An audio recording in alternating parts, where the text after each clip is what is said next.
जय हिंद दोस्तों, मैं कुमार सिद्धू एक बार फिर से सिद्धार्थ जीएस टीचिंग सेंटर में भरपूर स्वागत करता हूं। मेरे दोस्तों, आज का क्वेश्चन रहेगा बीपीएससी प्रीवियस ईयर जो 45 क्वेश्चन मैं आपको बता चुका हूं और ये एनिसेंट हिस्ट्री से क्वेश्चन मैं डाल रहा हूं। लगभग 150 के आसपास क्वेश्चन मैं करवाऊँगा एनिसेंट हिस्ट्री से, जो बहुत इम्पोर्टेंट है।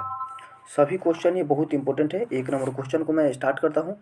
1 नंबर क्वेश्चन क्या कर रही है, 1 नंबर क्वेश्चन जो 46 नंबर में है। चीनी यात्री सुंग यिंग ने भारत में यात्रा की थी, कब यात्रा की थी? तो ये 515 से 520 ईस्वी में, 515 से 520 में। एक जेट अगर कहा जाए तो 518 के आसपास ही आए थे। कब आए थे? 518 के आसपास ही आए थे और 20 से 21 तक लगी रहे थे ये। इसके बारे में एक स्लाइड को लिखे हैं, इस स्लाइड को देखता हूँ। चीनी यात्री सुंग यिंग ने 518 ईस्वी में भारत में आया था। इसने अपने 3 वर्षों की यात्रा में बौद्ध धर्म की प्रत्यय एकत्रित किए थे। बौद्ध धर्म के बारे में इन्होंने बताए थे और 3 वर्ष तक भारत में रहे थे। अगला क्वेश्चन 47 नंबर में है। हर्षवर्धन के शासनकाल में किस चीनी यात्री ने भारत की यात्रा की थी? तो किसने किया था? तो हेनसांग ने। किसने किया था? हेनसांग ने। हर्षवर्धन के काल में हेनसांग ने किया था। बहुत इंपॉर्टेंट क्वेश्चन है, 2015 के प्रीलिम्स में पूछी हुई क्वेश्चन है। 56वीं में है, 50वीं में है, बीपीएससी में पूछी हुई क्वेश्चन। इसका right answer option number B हो गई, जो हेनसांग ने आई थी। इसका स्लाइड में क्वेश्चन देखता हूँ। हर्षवर्धन के समय में सर्वप्रमुख घटना की चीनी यात्री हेनसांग के भारत में आगमन किए। इसकी उत्कट अभिलाषा महात्मा बुद्ध के चरण चिन्ह द्वारा पवित्र किए स्थानों को दिया जाता है। पवित्र किए स्थानों को देखने एवं पवित्र बौद्ध ग्रंथों का अध्ययन करने के लिए इसको मूल रूप से जानी जाती है, जो उन दिनों में भारत में सुलभ थे। भारत में उस समय में सबसे सुलभ अगर थे कोई तो महात्मा बुद्ध की जीवनी और महात्मा बुद्ध जो बौद्ध धर्म से संबंधित थे वो।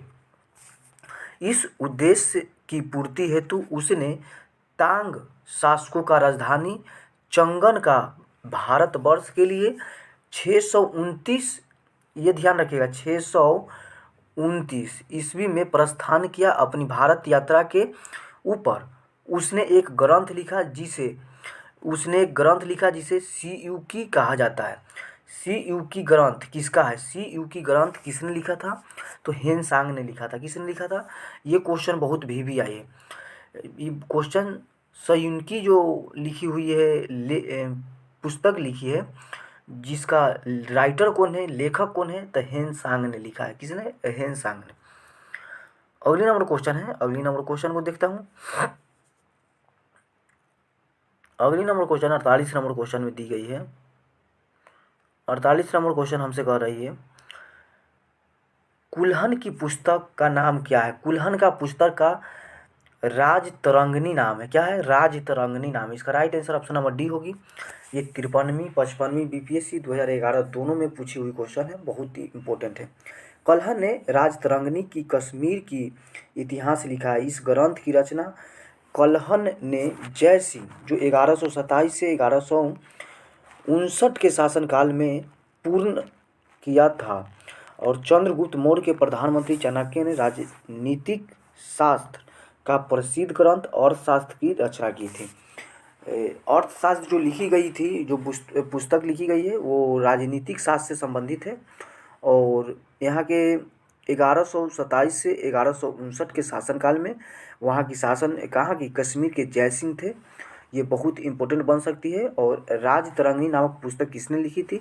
तो कुल्हन की पुस्तक जो है, जो राजतरंगिणी नामक पुस्तक है। 49 नंबर क्वेश्चन क्या कर रही है, उदंतपुर शिक्षा केंद्र निम्न में से किस राज्य में अवस्थित था? तो वो बिहार में अभी भी है जो शिक्षा केंद्र था। इसके बारे में थोड़ा सा नहीं देखता हूँ। उदंतपुर जिसे उदानापुर भी कहा जाता है, उदंतपुर को जिसे उदानापुर भी कहा जाता है, प्राचीन काल में यह एक प्रमुख शिक्षा केंद्र था। यह बिहार राज्य के में अवस्थित था। इसकी स्थापना पाल वंश के प्रथम शासक गोपाल ने किया था। गोपाल ने किया था किसका? तो उदंतपुर शिक्षा केंद्र की स्थापना किया था। और विक्रमशिला विश्वविद्यालय की स्थापना किसने किया था? ये आपसे क्वेश्चन मैं पूछ रहा हूँ, ये बताइएगा जरूर। विक्रमशिला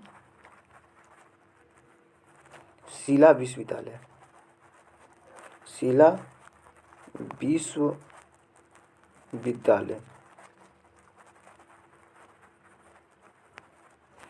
विक्रमशिला विश्वविद्यालय की स्थापना किसने किया था? ये जरूर हमें बताइएगा। अगला नंबर क्वेश्चन देखता हूँ। 50 नंबर क्वेश्चन में क्या कर रही है? 50 नंबर क्वेश्चन में है, दी गई है,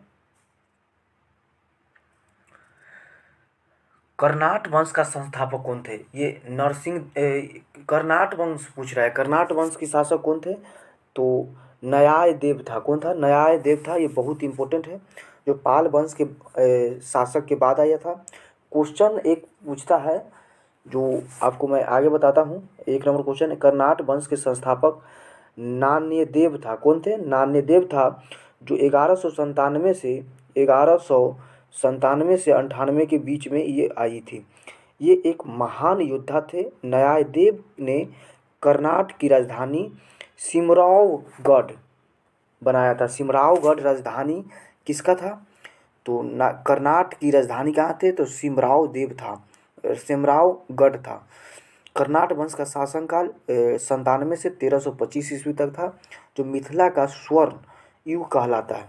मिथिला का स्वर्ण युग किसे कहा जाता है? तो कर्नाट वंश को कहा जाता है। जो शासनकाल कब से चली थी?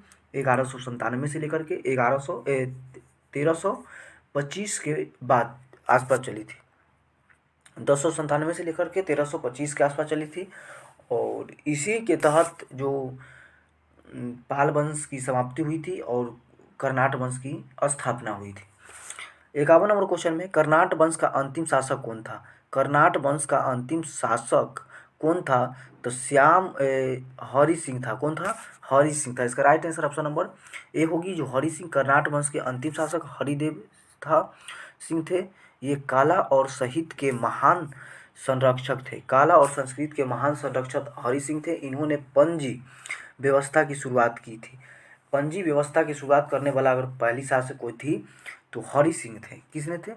हरि सिंह थे। 30 नंबर क्वेश्चन के क्या है आंसर? 30 नंबर क्वेश्चन 51 के हैं। और 52 नंबर क्वेश्चन देखता हूँ। 52 नंबर क्वेश्चन क्या पूछ रही है? किस काल के अछूत की अवधारणा स्पष्ट रूप से उद्धृत हुई है? तो ये हुई है धर्मशास्त्र के समय। ये एक्चुअली किस काल के अछूत पूछ रही थी? धर्म से ही संबंधित क्वेश्चन है। क्या है ये? धर्म से संबंधित क्वेश्चन बन सकती है। तो क्या चीज़? धर्मशास्त्र के समय से। इसका right answer option number D होगी। इसके बारे में एक स्लाइड देखता हूँ, इससे क्या हो सकता है। स्लाइड में स्लाइड देखता हूँ क्या है। धर्मशास्त्र के समय में 4 वर्ण, जो ब्राह्मण, क्षत्रिय, वैश्य एवं शूद्र, अभी भी इसको लेकर के चल रहा है विवाद। ब्राह्मण, क्षत्रिय, वैश्य एवं शूद्र के अतिरिक्त समाज में अन्य अनेक जातियों था, जो अम्बस्ट, उग्र, निषाद, मागध और मगध एक था। एक मगध जो था वो राजधानी भी बनी थी। तो मगध नहीं है, ये मागध है। उसके बाद वैदेहक, रथकार आदि की आविर्भाव अनुलोम, क्या है? अनुलोम एवं प्रतिलोम विवाह के फलस्वरूप हो गया था। पाणिनि ने 2 प्रकार की शूद्रों का उल्लेख किया है। शूद्र की 2 प्रकार के उल्लेख पाणिनि ने किया था, जिसे निर्वासित एवं अनिर्वासित। इनमें से पहले प्रकार के शूद्र ही अस्पृश्य थे। अस्पृश्य जो थे, जो पहले प्रकार के थे, जो पहले प्रकार के क्या चीज़ से उल्लेख किया गया है? निर्वासित से। क्या चीज़ से? निर्वासित से उल्लेख की गई है। अगले नंबर क्वेश्चन है 53 नंबर का। कनिष्क के शासनकाल में बौद्ध सभा का नगर किस नगर में आयोजित किया गया था? तो कनिष्क के शासनकाल में बौद्ध सभा का जो आयोजन की गई थी, जो कश्मीर में की गई थी। कहाँ? कश्मीर में की गई थी। बौद्ध धर्म की चौथी एवं अंतिम संगीति सभा कुषाण शासक कनिष्क के राज्यकाल में कश्मीर के कुंडलवम में हुई थी। इसकी अध्यक्षता वसुमित्र कौन था? वसुमित्र थी। अश्वघोष इसके उपाध्यक्ष थे। इसका उपाध्यक्ष कौन थे? तो इसका उपाध्यक्ष थे कौन थे? अश्वघोष थे। अश्वघोष किसका था? तो चौथी बौद्ध संगीति से ये क्वेश्चन पूछने का संभावना बन सकती है। जो चौथी सभा, बौद्ध सभा की जो स्थापना हुई थी, जो कहाँ हुई थी? तो कश्मीर में हुई थी। किसने करवाई थी? तो कनिष्क के शासनकाल में हुई थी, जो चौथी बौद्ध संगीति की स्थापना हुई थी। बौद्ध ग्रंथ के बौद्ध ग्रंथ के कठिन अंशों पर शाक्त विचार किया गया और प्रत्येक पिटक पर भाष्य लिखे गए। कनिष्क ने इन्हें ताम्रपत्रों पर खुदवाकर एक स्तूप में रखवा दिया गया और त्रिपिटक में लिखे गए इन्हीं भाष्यों को विभाषा शास्त्र भी कहा जाता है। विभाषा शास्त्र किसे कहा जाता है? तो त्रिपिटक में लिखे गए इन्हीं त्रिपिटक में जो लिखा हुआ जो शास्त्र है या भाष्य है, उसी को क्या कहा जाता है? तो विभाषा शास्त्र। क्या है? विभाषा शास्त्र। क्या चाहिए? विभाषा शास्त्र। तो विभाषा शास्त्र के क्वेश्चन पूछने की संभावना बन सकती है। विभाषा शास्त्र किसे कहते हैं? तो जो ताम्रपत्रों पर लिखे गए हैं भाष्यों को, उसे विभाषा शास्त्र कहा जाता है। अगली नंबर थोड़ा देखते हैं। उल्लेखनीय है कि पहला बौद्ध संगीति बुद्ध की मृत्यु के तत्काल बाद राजगिरी की समाप्त पर्णी गुफा में हुई थी। कहाँ? समाप्त पर्णी गुफा में हुई थी। इस समय मगध का शासक अजातशत्रु था। इसकी अध्यक्षता महाकाश्यप ने की थी। द्वितीय बौद्ध संगीति कालाशोक के शासनकाल में बौद्ध की मृत्यु के लगभग 100 वर्षों के पश्चात वैशाली में हुई। इसकी अध्यक्षता आचार्य सावरमीर को दी गई है। सर्वकामनी भी कहा जाता है। सावरमीर को सर्वकामनी भी कही जाती है। इससे क्वेश्चन कितना तैयार हो सकता है? बौद्ध धर्म के अंतिम संगीत जो हुई थी, ये कहाँ पे हुई थी? तो कश्मीर में हुई थी। कहाँ पे हुई थी? कश्मीर में हुई थी, जो कश्मीर के कुंडल वन में हुई थी। इसकी अध्यक्ष कौन थी? तो वसुमित्र थी। कौन था? वसुमित्र थी। इसका उप अध्यक्ष कौन था? तो अश्वघोष था। कौन था? अश्वघोष था। इसका उप अध्यक्ष था। जिसे त्रिपिटक में लिखे गए अक्षरों को क्या चीज कहा जाता है? तो विभाषा शास्त्र। विभाषा शास्त्र किसे कहा जाता है? जो त्रिपिटक के में शब्दों को लिखी गई है, उसे ही क्या कहा जाता है? विभाषा शास्त्र कहा जाता है। अगले नंबर क्वेश्चन में है। अगली नंबर क्वेश्चन क्या है? अगली नंबर क्वेश्चन दी गई है 54 नंबर क्वेश्चन में क्या कर रही है? भगवान बुद्ध के महापरिनिर्वाण के बाद पहली बौद्ध संगीति हुई थी। महापरिनिर्वाण के बाद प्रथम बौद्ध संगीति जो हुई थी, ये कहाँ पे हुई थी? राजगीर में हुई थी, जो जिसे उस समय में राजगिरी कहा जाता था। अभी राजगीर कहा जाता है। अगले नंबर क्वेश्चन में 5 नंबर क्वेश्चन में बुद्ध के जीवन की 4 महत्वपूर्ण घटनाओं और उनके संबंध में 4 स्थानों की नीचे उल्लेख है। यह 2 स्तंभ ए एवं 2 को अंकित कर रहा है। एक है स्तंभ, एगो बी है। इसे बौद्ध धर्म से ही संबंधित है। तो बौद्ध के जन्म कहाँ हुआ था? तो बौद्ध का जन्म लुम्बिनी में हुई थी। कहाँ पे? लुम्बिनी में हुई थी।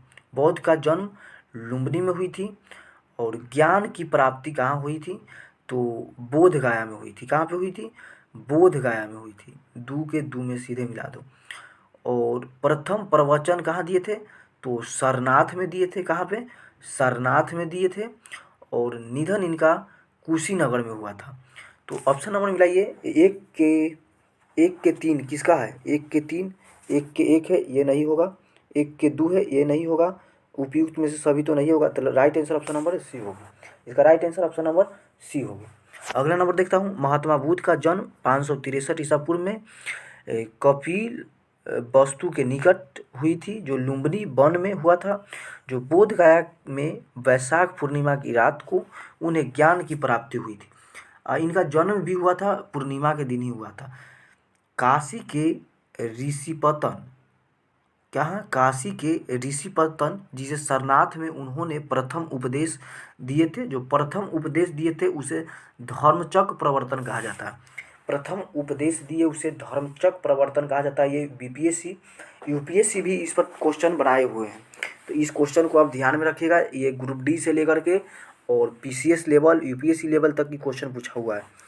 और एवं कश्मीर में उनका निधन हुआ, जिसे बौद्ध साहित्य में महापरिनिर्वाण किसे कहा जाता है, जहाँ की उनको मृत्यु हुई है, जैसे यहाँ पे दी गई है।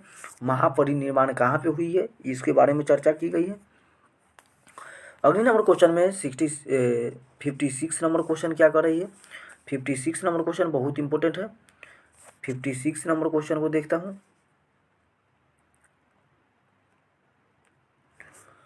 बोध गया में महाबोधि मंदिर बनाया गया था, जहाँ कहाँ पे बनाई गई थी, तो बोध गया। गौतम बुद्ध पैदा हुए थे, तो पैदा नहीं हुए थे, ये गलत है। गौतम बुद्ध को ज्ञान प्राप्ति हुई थी, हाँ, बोध गया गौतम बुद्ध को ज्ञान की प्राप्ति हुई थी। इसका right answer option number B होगी। और इसके बारे में थोड़ा सा नहीं और चर्चा करते हैं। ये 44वीं बीपीएससी में पूछी हुई क्वेश्चन है। बोध गया में 6 वर्ष की साधना के पश्चात 35 वर्ष की आयु में महात्मा बुद्ध को वैशाख पूर्णिमा, जैसे इनका जन्म भी पूर्णिमा के दिन हुई थी, मृत्यु भी पूर्णिमा के दिन हुई थी, और संयोग की बात है जो ज्ञान की प्राप्ति भी हुई थी जो पूर्णिमा के दिन हुई थी। एक पीपल के वृक्ष के नीचे प्राप्त हुआ था। इस स्थान पर मंदिर का निर्माण सम्राट अशोक का 3री शताब्दी मतलब बिफोर बीसी में किया गया था। 3री बीसी में किया गया था प्रारंभ, परंतु इसका वर्तमान स्वरूप 5वीं और 6ठी शताब्दी में निर्मित हुआ है।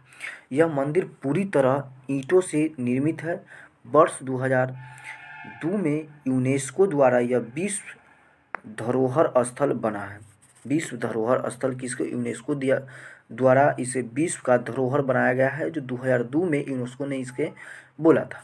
57 नंबर क्वेश्चन में गौतम बुद्ध को एक देवता का स्थान किस राजा के युग में प्राप्त हुआ था, तो कनिष्क के काल में हुई थी। इसे देवता के रूप में माना गया था।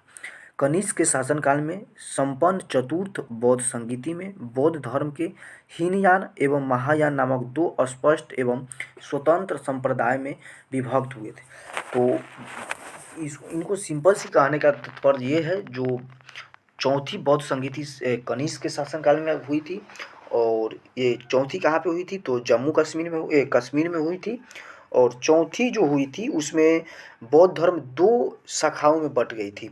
एक शाखा के नाम था हीनयान और दूसरा का था नाम महायान।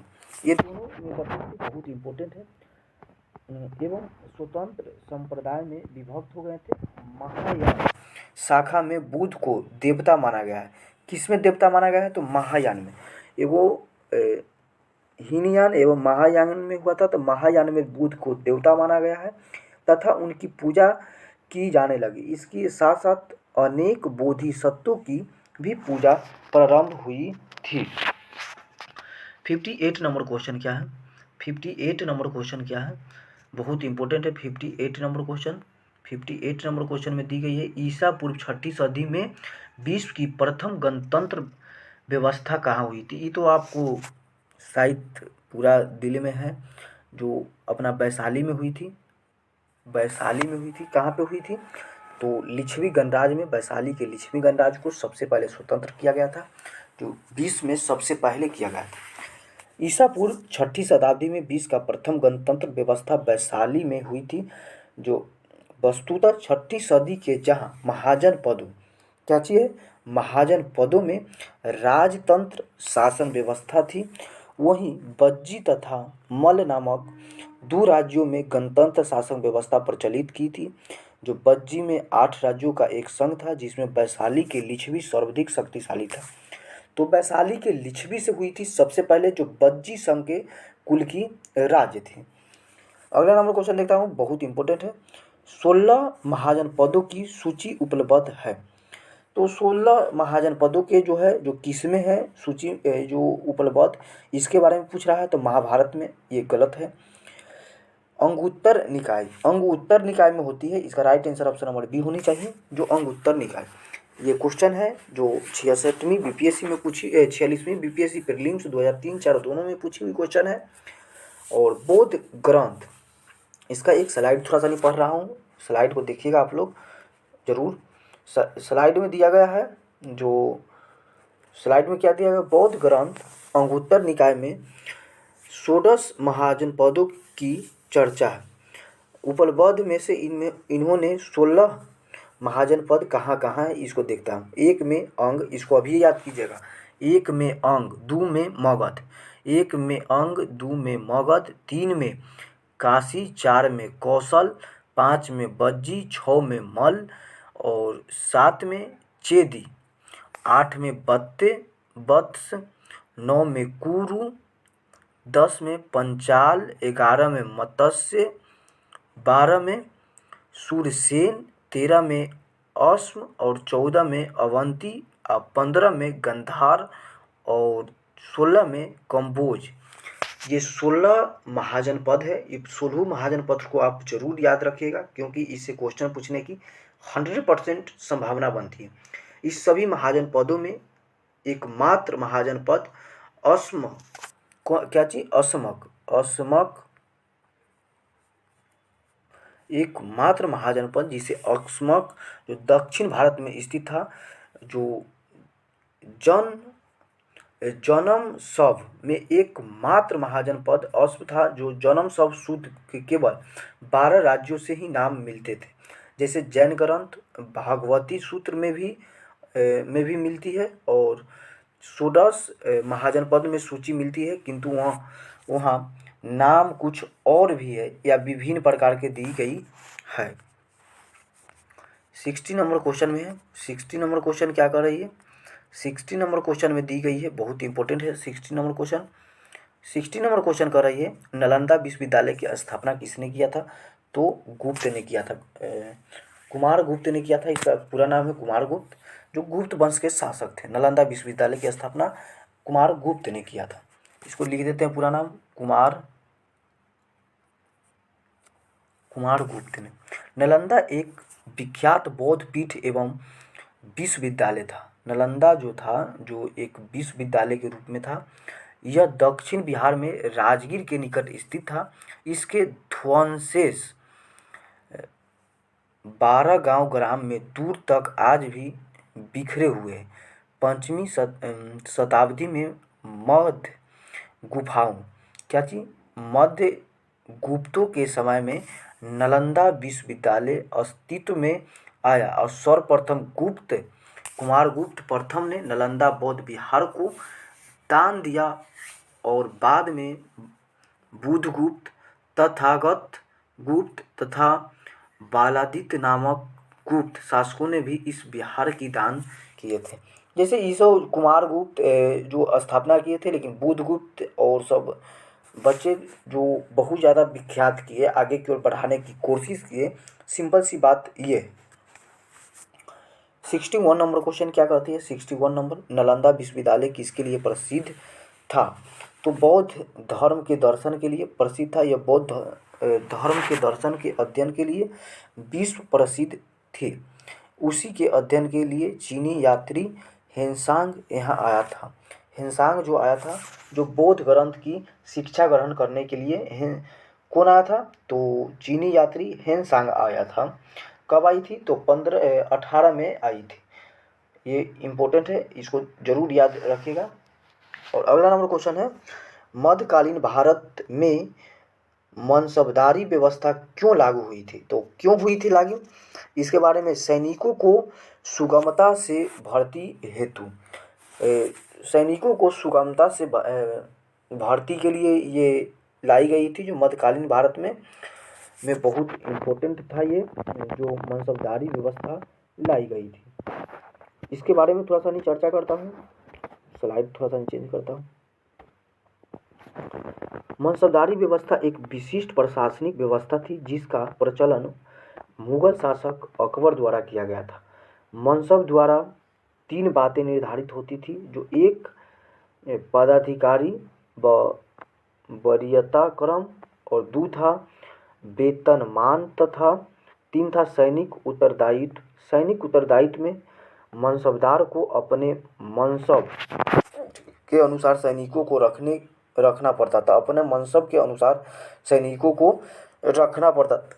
इस व्यवस्था में राज्य ने सैनिकों को प्रत्यक्ष भर्ती और रख रखाव के उत्तरदायित्व मानसबदारों पर डाल दिया गया था, जिसके बदले में मानसबदार को नकद या जागीर प्रदान किया गया था। नकद या जागीर जो मानसबदार को प्राप्त किया गया था, तो किसके कारण? तो सैनिकों के प्रत्यक्ष भर्ती के रख रखाव के लिए। अगली नंबर क्वेश्चन है, अगली नंबर नीचे दी गई व्यक्त के लिए दिए गए जिनमें से कथन एक और दूसरा कथन आर और दोनों ध्यानपूर्वक पढ़े। कथन ए, जो 12वीं शताब्दी के अंत तक नालंदा महाविहार का पतन हो गया था। तो 12वीं शताब्दी के मध्य तक ये नालंदा जो है जो पतन हो गया था, तो ये भी सही है। अगली नंबर कारण आर क्या पूछ रही है? महाविहार को राजकीय प्रेस से मिलना बंद हो गया था, तो ये भी सही है। देखता हूँ ऑप्शन के हिसाब से क्या है। ऑप्शन क्या कहता है? दोनों ए और आर सही है और आर ए की सही व्याख्या करता है, ये तो गलत है। अगली नंबर क्या है? दोनों ए और आर सही है परंतु आर ए की सही व्याख्या नहीं करता है, ये सही है। इसका right answer option number B होनी चाहिए।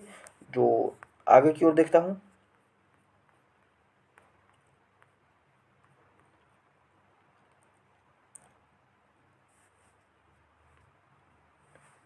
नालंदा के एक विख्यात बौद्ध पीठ एवं विश्वविद्यालय था। यह दक्षिण बिहार के राजगीर, वर्तमान में राजगिरी के निकट स्थित था। 5वीं सदी के मध्य गुप्तों के समय में नालंदा स्थित विश्वविद्यालय अस्तित्व में आया और 12वीं सदी के अंत तक मुस्लिम आक्रमण के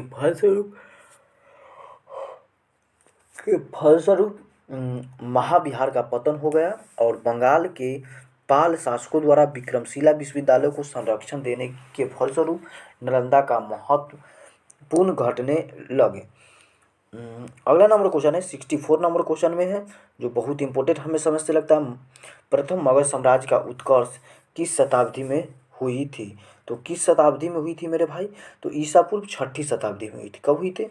ईसा पूर्व 6ठी शताब्दी में। इसको थोड़ा पढ़ लेता हूँ। प्रथम मगध साम्राज्य की महत्ता का वास्तविक संस्थापक राजा बिंबिसार, जो लगभग 544 से 492 ईसा पूर्व में था। जो मगध की राजधानी कौन सी थी? अगले नंबर क्वेश्चन है 65, मगध की राजधानी कौन सी थी? तो मगध की राजधानी जो थी, जो इसके बारे में एक्चुअली पाटलिपुत्र भी था। क्या था? इसका राजधानी पाटलिपुत्र था। इसका ये होनी चाहिए हमेशा। अगले नंबर क्वेश्चन में देखता हूँ, कर रही है जो दिए गए विकल्पों में ए और सी सही है। जैसे ए और सी राजगिरी भी था, इसे क्वेश्चन आता है। ऑप्शन नंबर तो सी देखे थे नहीं, राजगिरी भी था और पाटलिपुत्र भी था। तो ए और सी दोनों है। मगध की प्रारंभिक राजधानी गिरिव्रज थी और बाद में उदयन ने पाटलिपुत्र को राजधानी बनाया, जो गुप्त काल तक मगध का राजधानी बनी रही। और मगध साम्राज्य का शासन करने वाले प्रथम राजवंश के विषय में बौद्ध ग्रंथों का पुराणों में अलग अलग विवरण मिलता है। पुराणों के अनुसार मगध पर शासन करने वाला पहला राजवंश बृहद्रथ वंश था। जो इस वंश का पहला राजा जरासंध था, जिसने गिरिव्रज को अपनी राजधानी थी। अगले नंबर क्वेश्चन में है वो 66 नंबर क्वेश्चन आ गई है। 15 क्वेश्चन तो हो चुकी है, लेकिन एक क्वेश्चन और दिया हुआ है, थोड़ा इसको हम पढ़ लेते हैं। ये वो क्वेश्चन और क्या दी गई है? तो प्राचीन महाजनपद मगध की प्रथम राजधानी कौन सी थी? तो मगध की प्रथम राजधानी कौन सी थी? तो मगध की प्रथम राजधानी पाटलिपुत्र, वैशाली, चंपा, अंग। और डी में दी गई है उपयुक्त में से कोई नहीं और उपयुक्त में से एक सही थी। तो इसका राइट आंसर होनी चाहिए हमें हिसाब से ऑप्शन नंबर डी होनी चाहिए। क्या होनी चाहिए? ऑप्शन नंबर डी होनी चाहिए। लेकिन इसको मैं चर्चा 66 नंबर क्वेश्चन को मैं ज़रूर डिस्कस करूँगा अगला वीडियो में। आज के लिए ये 15 क्वेश्चन कैसा लगा हमें ज़रूर बताइएगा। तब तक के लिए जय हिंद।